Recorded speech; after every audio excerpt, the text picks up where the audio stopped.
Export business करत असताना pre मॅनेजमेंटमध्ये कोणत्या स्टेज महत्त्वाच्या आहेत आणि एक्सपोर्ट बिझनेस करत असताना कोणती प्रिकॉशन अगोदर घ्यावी लागेल, कोणत्या प्रोसेस आपल्याला अगोदर कराव्या लागतील, या गोष्टी आपण समजून घेणार. साधारणतः 5 महत्त्वाचे टप्पे आहेत, ते आपल्याला प्री मॅनेजमेंटमध्ये किंवा अगोदरची नियोजनामध्ये करणं गरजेचं आहे.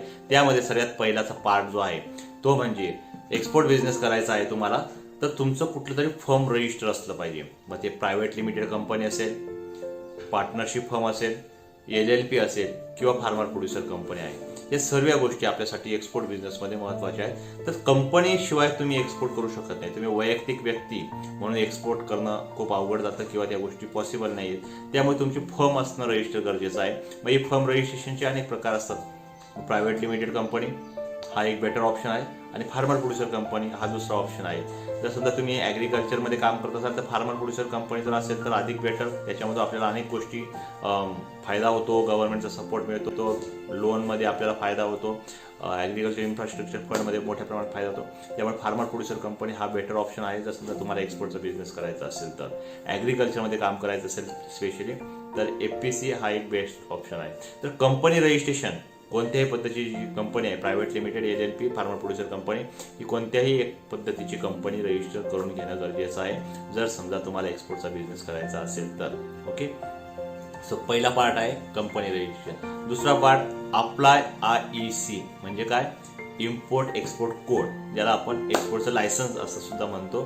तर त्याच्यासाठी अप्लाय करायचं आहे. आता हे अप्लाय कसं करायचं, तर ते तुम्ही ऑनलाईन पण करू शकतात किंवा आमच्यासोबत संपर्क करून सुद्धा करू शकतात. आम्ही सुद्धा तुम्हाला एक्सपोर्टचं लायसन्स काढून देतो.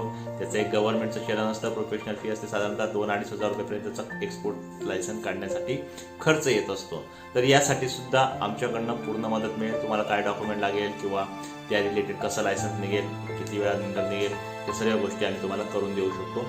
एक्सपोर्ट लायसन्ससाठी आपल्याला डॉक्युमेंटेशनचे पार्टसुद्धा मी तुम्हाला एक एपिसोडमध्ये सांगेल. त्यासाठी आपल्याला कंपनी रजिस्टर आणि त्याच्यानंतर बँकेचं अकाउंटसुद्धा मॅन्डेटरी आहे.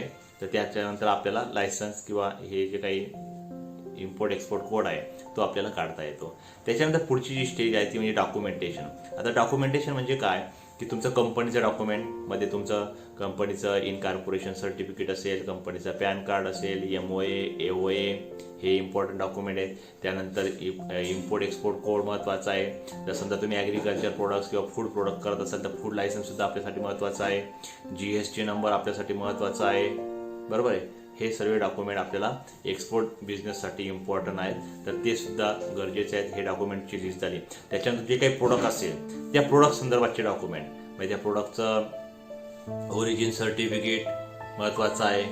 त्याचबरोबर त्या प्रोडक्टचं सर्व इन्फॉर्मेशन, तो प्रोडक्ट केव्हा कल्टिवेट केला, कधी काढलेला आहे, त्याची शेल्फ आहे किंवा त्याच्याबद्दलचं फोटोग्राफ्स वगैरे असं सर्व डिस्क्रिप्शनमध्ये कॅटलॉग एक प्रकारे आपण त्याला म्हणतो, ते व्यवस्थित कॅटलॉग तयार करणं गरजेचं आहे.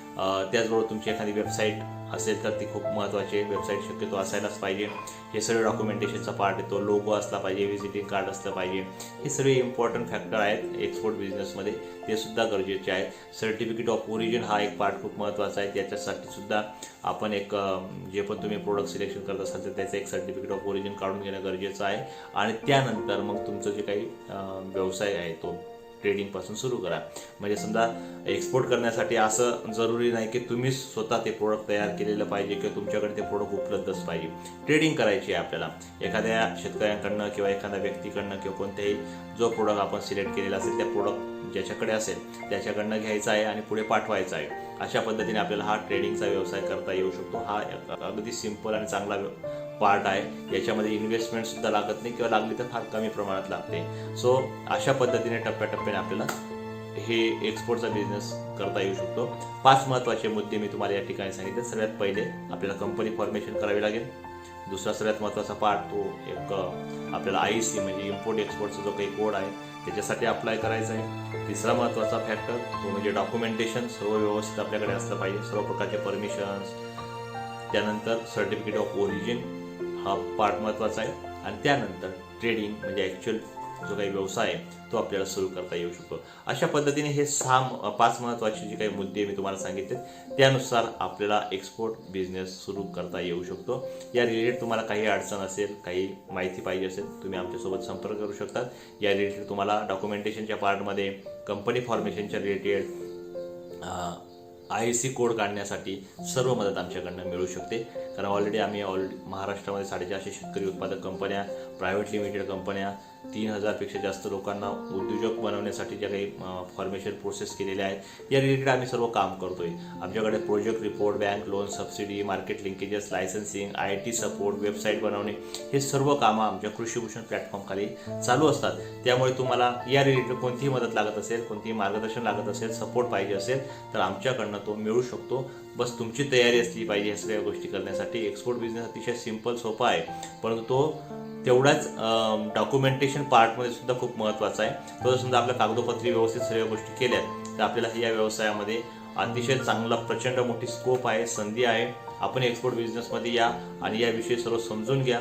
समजून घेतल्यानंतर या व्यवसायामध्ये उतरा आणि ॲक्च्युअल ज्या वेळेस आपण काम करतो त्यावेळेसच आपल्याला अडचणी पण येतात, त्याचं सोल्युशन पण मिळतं, आपल्याला माहिती पण मिळत असते. सो अशा पद्धतीने आपल्याला हे सगळी प्री प्लॅनिंग करायची आहे एक्सपोर्ट बिझनेस सुरू करण्यापूर्वी.